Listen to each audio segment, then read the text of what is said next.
Buenas tardes, doctor y compañeros. Somos el Grupo A y en esta oportunidad, mediante este video, llegaremos a explicar de manera detallada de lo que trata nuestro ensayo con relación al dilema sobre si la carrera de Derecho es moral o no. Para ello daremos una pequeña introducción, luego tanto del artículo de Atienza y Salas identificaremos la tesis que defiende, con sus argumentos a favor y en contra respectivamente. Después analizaremos de manera detallada cada artículo. Finalmente haremos una conclusión y una reflexión frente al tema tratado. Empezamos con la introducción. Imaginemos por un momento a un abogado defendiendo a un cliente acusado de un crimen terrible. Mientras prepara su caso, se enfrenta a un dilema profundo. ¿Debería seguir ciegamente las reglas del derecho o debería tomar en cuenta la moralidad de la causa que defiende? Este escenario es solo un reflejo de uno de los dilemas más complejos y debatidos en la filosofía jurídica, la moral en el ejercicio del derecho. La ética en la abogacía es una constante confrontación entre los deberes profesionales y los principios morales. Cada decisión tomada por un abogado, cada estrategia empleada, se encuentra en la delgada línea entre lo legal y lo moral. ¿Es posible separar lo que es legal de lo que es ético? Y más aún, ¿debería un abogado actuar siempre conforme a la ley, independientemente de las implicaciones morales de sus acciones? Dos pensadores fundamentales abordan este dilema de manera radicalmente diferente. Tenemos a Manuel Atienza y a Minor Salas. Por un lado, Manuel Atienza, en su artículo sobre la ética de los abogados, nos presenta el reto de enseñar ética a los abogados, ya que muchos no consideran necesario reflexionar sobre la moralidad de su trabajo. Atienza destaca que aunque los abogados reconocen la existencia de un código deontológico, lo perciben más como un conjunto de normas adicionales, sin profundizar en la dimensión ética de su práctica. Según Atienza, un abogado que sigue la ley está actuando éticamente, sin necesidad de adentrarse en disquisiciones morales complejas. Por otro lado, Salas, en su artículo ¿Es el derecho una profesión inmoral?, desafía esta visión, ya que Salas sostiene que el derecho, por su propia estructura, es una profesión esencialmente inmoral. A pesar de las buenas intenciones de los abogados, la práctica cotidiana está llena de decisiones que atentan contra los principios de la moral pública. Sales nos invita a aceptar la inmoralidad como parte del juego jurídico, comparando a los juristas con los recolectores de basura, que aunque necesarios deben ensuciarse las manos para cumplir su trabajo. Este debate nos lleva a la pregunta fundamental. ¿Es posible ser un buen abogado sin comprometer la moral? ¿Es posible conciliar la ética profesional con los dilemas morales que surgen en el ejercicio del derecho? En este ensayo exploraremos la tesis de Atienza y Salas, desentrañando las implicaciones de sus argumentos y reflexionando sobre cómo los abogados pueden equilibrar sus responsabilidades profesionales con los principios morales que guían su vida diaria. A través de este análisis, esperamos arrojar luz sobre la relación entre la moral, la ética profesional y el derecho, buscando respuestas que no solo resuenen en las aulas de la Facultad del Derecho, sino también en la práctica cotidiana de aquellos que velan por la justicia.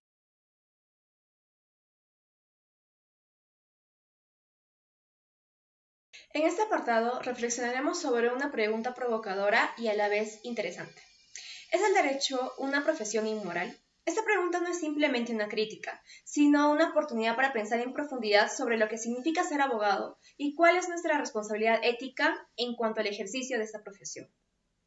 El texto con respecto a la primera lectura no afirma tajantemente que la abogacía sea inmoral, sino que puede parecerlo debido a ciertas tensiones constantes entre el rol profesional del abogado y su conciencia moral personal. Dicho de este modo, la tesis principal que se maneja es: el ejercicio del derecho puede parecer incompatible con la moralidad. Muchas veces, el abogado debe actuar de acuerdo con las reglas del sistema jurídico, aunque eso implique defender causas que no coinciden con su ética y tampoco con la moral. Esto genera un conflicto interno que pone en duda la integridad moral de la profesión y conlleva a preguntarnos: ¿se puede actuar conforme a la ley y al mismo tiempo faltar a la ética? El texto nos ofrece varios argumentos que apoyan esta visión crítica del derecho como profesión potencialmente inmoral. En primer lugar, se tiene la neutralidad moral del abogado. Lo que se espera es de que el abogado defienda los intereses del cliente sin importar si está éticamente en lo correcto. Lo que importa es si la causa es legalmente defendible. Y esto hace de que el abogado sea visto como alguien dispuesto a defender lo indefendible. Asimismo, la complicidad con estructuras injustas. Al operar dentro de un sistema legal que muchas veces reproduce desigualdades, el abogado corre el riesgo de convertirse en cómplice pasivo o incluso activo de la injusticia. Asimismo, la instrumentalización del derecho. El derecho se usa como herramienta para fines particulares, como pueden ser políticos o económicos, sin atender a su dimensión ética o social. Y así, lo legal termina separándose completamente de lo justo. Y por último, la apariencia de justicia. Aunque el sistema legal se presenta como imparcial, en la práctica suele favorecer a quienes tienen más recursos. El abogado, al formar parte de este sistema, puede parecer un simple instrumento del poder. Y así como estos argumentos a favor, también hay razones para no aceptar esta visión pesimista del derecho. La lectura también deja espacio para una defensa ética de la profesión jurídica. Por ejemplo, en cuanto a la posibilidad de una ética profesional responsable, el hecho de que existan tensiones no significa de que la profesión sea inmoral en sí. El abogado puede ejercer su rol con integridad, eligiendo qué causas defender y cómo hacerlo. Asimismo, el derecho como una herramienta de justicia social. A lo largo de la historia, muchos abogados han sido agentes de cambio, luchando por derechos civiles, justicia social e incluso el acceso a la ley para los sectores más vulnerables. También se tiene la distinción entre el rol y la moral personal, en donde no todos los casos implican contradicciones morales, y cuando las haya, el abogado puede ejercer su criterio para actuar éticamente dentro de los márgenes legales. Y por último, tomarlo esto como una crítica en cuanto a un motor de mejora. ¿Qué quiere decir esto? De que esta reflexión no busca destruir la profesión, sino mejorarla. Reconocer los problemas éticos del derecho es el primer paso para ejercer de forma más justa y consciente. Entonces, ¿en verdad el derecho es una profesión inmoral? No podemos dar una respuesta única, pero sí podemos decir que depende de cómo se practique, depende de si el abogado se limita a obedecer la ley como un técnico frío o si la asume como un compromiso moral con la justicia, los derechos humanos y la dignidad de las personas. Esta lectura nos recuerda de que no basta con saber derecho, sino también hay que saber para qué y para quién lo aplicamos, porque ser abogado no es solo un trabajo, es una responsabilidad social y ética. En este segundo apartado vamos a hablar sobre las tesis principales de la lectura de Manuel Atienza, en donde este nos expone la resistencia de los abogados y estudiantes de derecho a reconocer la importancia de la ética en la práctica profesional. Según este autor, se exponen dos tesis. La primera es sobre la necesidad de la ética para definir los conceptos de buen juez, buen abogado o buen fiscal, y la segunda es sobre la posibilidad de la ética. En el primer apartado encontramos argumentos a favor y en contra, los cuales serían: 1. La excelencia profesional. Atienza sostiene que la excelencia profesional no se limita al cumplimiento estricto de normas jurídicas, sino que requiere virtudes éticas como la imparcialidad, la integridad y el compromiso con la justicia. Así también debe irse más allá del derecho positivo, ya que las normas jurídicas no cubren todas las situaciones problemáticas. La ética, por ello, proporciona criterios para resolver conflictos donde el derecho es ambiguo o insuficiente. Puede ser un ejemplo en donde el juez debe elegir entre aplicar una ley injusta o proteger derechos fundamentales. Y tenemos por último las virtudes profesionales. Conceptos como buen abogado implican cualidades morales, la lealtad, veracidad y probidad, que trascienden lo netamente jurídico.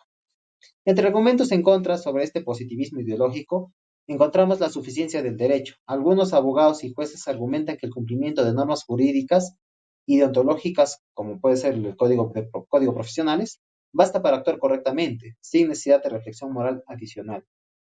También encontramos la subjetividad de la moral, quienes adoptan una postura escéptica, como Minor Salas, en donde señala que la moral es relativa o subjetiva, por lo que no puede ser un criterio objetivo para evaluar a los profesionales de derecho.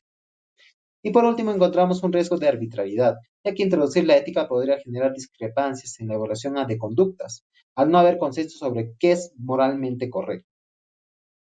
Sobre la segunda tesis de la posibilidad de la ética, vamos a hablar sobre los objetivos de los juicios morales o la objetividad de los juicios morales. Tenemos argumentos a favor y en contra. Argumentos a favor. Razones objetivas. Atienza defiende que los juicios éticos, por ejemplo, si un juez actúa inmoralmente al ignorar el sufrimiento de un inocente, trasciende meramente las opiniones que se tienen, sino que también se llegan a basar en principios universales como la dignidad humana o la justicia.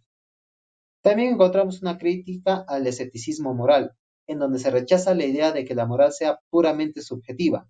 Por ejemplo, la condena a un abogado que oculta pruebas para salvar a un culpable no depende de preferencias personales, sino de valores compartidos, como no dañar a los inocentes.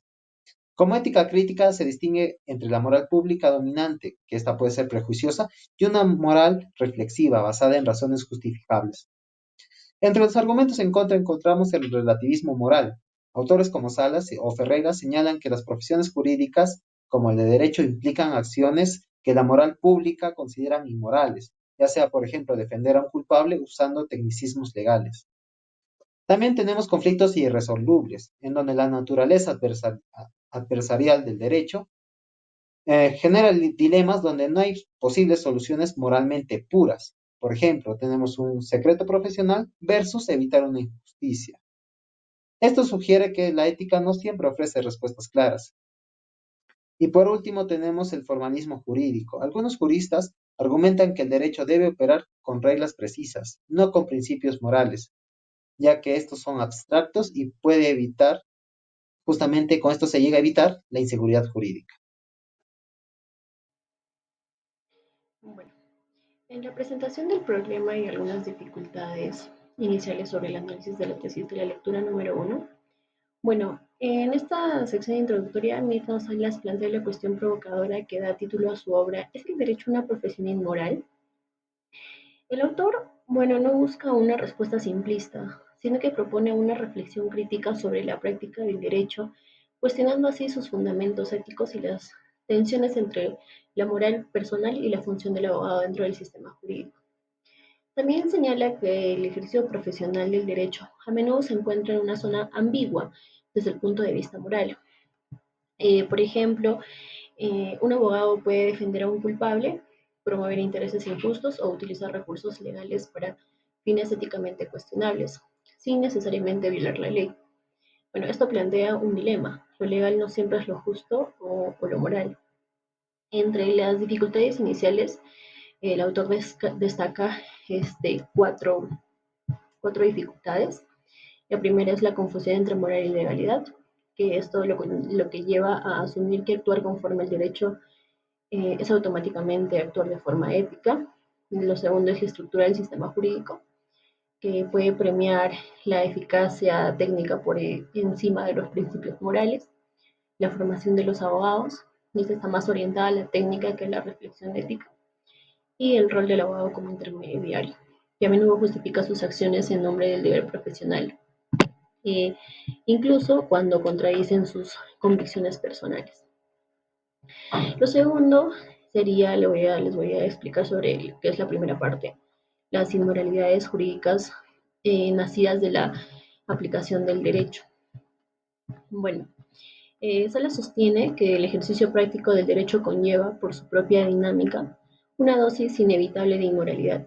Esta afirmación no implica que todos los abogados sean inmorales, sino que la estructura misma de la profesión puede llevar a situaciones donde sacrifiquen principios éticos en favor de la eficacia legal o de la defensa de intereses particulares.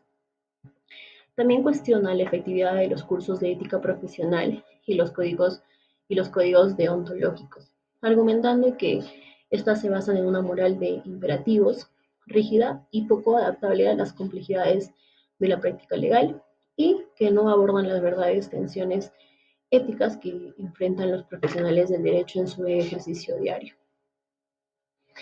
Y también, bueno, puede identificar diversas conductas que ilustran la inmoralidad en el ámbito jurídico, desde actos delictivos hasta faltas éticas menos evidentes. como un fiscal que exige un beneficio económico por abstenerse de acusar, un notario que engaña a sus clientes para realizar transferencias fraudulentas, y también un juez, por ejemplo, que se duerme en la audiencia o se burla del desconocimiento de su patrocinado. Bueno, estas acciones, aunque varían en gravedad, reflejan cómo la práctica jurídica puede alejarse de los ideales éticos. Y por último, que es la segunda parte, las conductas intrínsecamente inmorales o sobre el carácter místico simbólico del derecho. Bueno, Salas argumenta que el derecho no es una estructura este, puramente racional ni moralmente neutra, sino que posee un carácter místico simbólico. El derecho actúa como un lenguaje que transforma lo que podría considerarse inmoral en algo legalmente aceptable, ¿no? Utilizando así su propio conjunto de símbolos, rituales y discursos. Eh, Además, también critica la formación jurídica tradicional, que tiende a enfatizar la técnica y la aplicación para fomentar una reflexión ética. Eso sería todo. Muchas gracias. Bueno, para empezar sobre el desarrollo y análisis que se basa en el artículo del autor Manuel Atienza, vamos a entender sobre la ética profesional en la abogacía, donde se va a tratar sobre el deber y la moral, ¿no? Que se va a dar a cabo. Bien, bien, si tenemos entendido lo que es el ejercicio de derecho, vamos a poder más o menos contextualizar a lo que vamos a tratar de hablar en este tema. Bien, los abogados, como a menudo enfrentan un conflicto entre lo que se exige sobre la profesión y lo que dictan las propias convicciones morales, vamos a tener en cuenta que el tipo de tensión no es un accidente, sino va a ser una parte esencial de la ética jurídica, donde nuestro autor Atienza nos va a mencionar que hay una tendencia preocupante al ver la ética profesional solo como seguir las reglas y sin pensar críticamente en lo que está bien o está mal. O sea que como un ejemplo, o sea, estaría mal defender a un ratero, o es el tipo de ética o moral que se está dando como un conflicto, ¿no? Y esta visión es la que ignora que las normas deontológicas, ¿no? Estén profundamente ligadas a los valores morales que deben ser analizados con ayuda de teorías éticas, donde se va a poder reforzar estos tipos de acciones. Bien, por lo tanto, vamos a identificar que la ética profesional en el derecho debe verse como un simple conjunto de normas. Así se tiene que ver. Creo que el conjunto de normas es una ayuda para poder aplicar, pero no se debe ver como un simple conjunto de normas. Se debe ver sino como una expresión concreta de valores morales generales para que sean aplicados al trabajo jurídico, como ya había mencionado. Bien, encontramos sobre lo que es la dualidad en la ética de la profesión legal. Aquí vamos a tener tres posturas, pero estas posturas van a estar ligadas sobre el trabajo, ¿no? Que se va a dar. Bien, tenemos la postura neutral, donde que el abogado como un técnico que va a defender los intereses de su cliente, ¿no? Dentro de un marco legal, sin que él pueda cuestionar implicaciones morales de su labor, como ya había mencionado un ejemplo hace un momento. Bien, también tenemos lo que es la tensión ética, lo que va a ser la confrontación entre el deber profesional y los principios morales que van a ser personales, pero estas no tienen que generar directamente dilemas, ¿no? Estas van a trascender de mera aplicación de las normas que van a estar. Bien, también tenemos la postura comprometida, esta que va a abogar por un profesional con un compromiso activo hacia la justicia, donde la equidad y la responsabilidad social va a ser evaluada críticamente, ¿no? Eh, con los casos que van a ser evaluados y las consecuencias que estas van a poder tener. Bien, el autor Atienza va a mencionar dos justificaciones que van a fundamentar el tipo de ética en la abogacía, ¿no? Donde se va a ser centrada exclusivamente a la defensa de los intereses del cliente y aquella que se va a ser incorporada a las exigencias de la moral ordinaria como componente esencial del ejercicio profesional. Bien, tiene, como había mencionado, dos posturas, que la primera va a ser, aunque la pragmática ha sido criticada por su potencial indiferencia ante la justicia. Esa es la primera postura y como segunda postura vamos a tener que la segunda, más holística, sugiere que la labor legal no pueda disociarse completamente de los principios morales fundamentales sin sacrificar la integridad del sistema jurídico y en su función social. Eso sería todo. Muchas gracias. Bien, reflexión de ambas lecturas. Tanto como Atienza como Salas aborda la ética de la profesión jurídica, pero desde perspectivas diferentes. Atienza se centra en dificultad de cómo integrar la moral en la formación jurídica, mientras que Salas argumenta que el moral es intrínsecamente inmoral. Atienza a la necesidad de ética es más allá del positivismo ideológico. Atienza aparte de la observación de que muchos abogados ven la ética como el simple cumplimiento del derecho positivo y los códigos deontológicos, sin necesidad de una reflexión moral profunda. Él denomina a esta visión positivismo ideológico. Atienza argumenta en contra de esta postura, ¿no? Afirmando que la excelencia profesional requiere más que la legalidad. El cumplimiento de la ley no es suficiente para definir un buen profesional. La excelencia implica la incorporación de valores morales y virtudes que trascienden el simple cumplimiento de normas jurídicas. La moral, es puramente subjetiva. Atienza rechaza la idea de esta moral. Es completamente subjetiva o relativa, argumentando que las afirmaciones morales, aunque expresen opiniones, pretenden tener validez objetiva. Atienza señala que el abogado enfrenta un doble compromiso ético: ser leal al cliente y sin perder la vista de la justicia, ¿no? Según Salas, el derecho como profesión esencialmente inmoral. Salas sostiene que el derecho es inherentemente inmoral, ya que su práctica implica ciertas dosis de deshonestidad, ¿no? Identificando diversas formas de inmoralidad en el sistema legal. 1. Inmoralidades abiertamente inmorales y antijurídicas. En esta parte pues nos menciona conductas que constituyen delitos y son fácilmente identificables, ¿no? En número 2 también nos menciona de conductas tácitas o inconscientemente inmorales.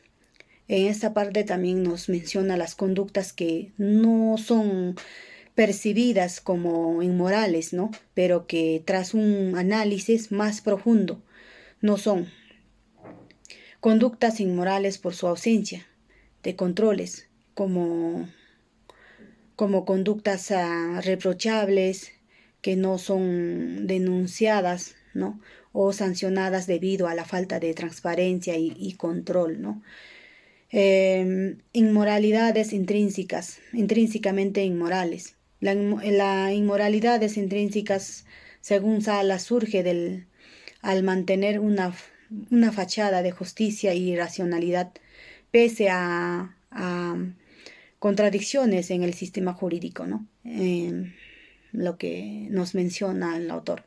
Salas afirma que la inmoralidad intrínseca es difícil de erradicar, porque es admitir las contradicciones del sistema jurídico o comprometería su legalidad. ¿no?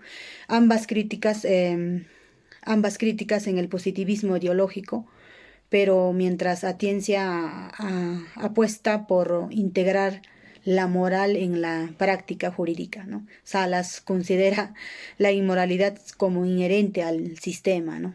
Muchas gracias.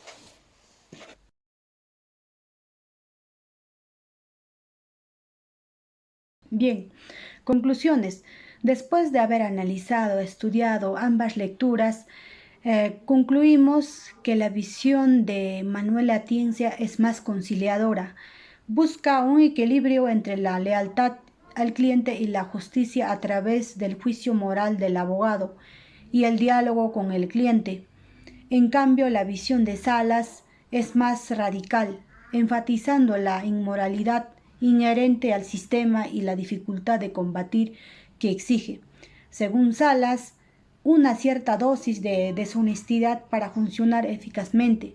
Si bien reconoce la dificultad de erradicar esta inmoralidad intrínseca, su visión es más pesimista sobre la posibilidad de una práctica jurídica completamente ética. Ambas posturas, sin embargo, ofrecen valiosas contribuciones al debate sobre la ética en la profesión legal, destacando la necesidad de una reflexión crítica sobre la relación entre la moral y el derecho.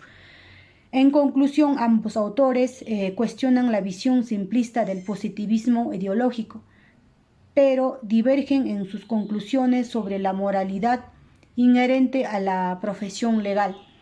Atienza busca la integración de la moral a través de la reflexión y el diálogo, mientras Salas considera la inmoralidad como un elemento inherente al sistema mismo.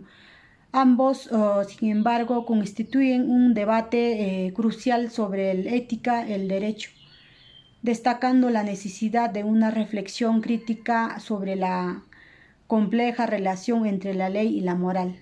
Muchas gracias.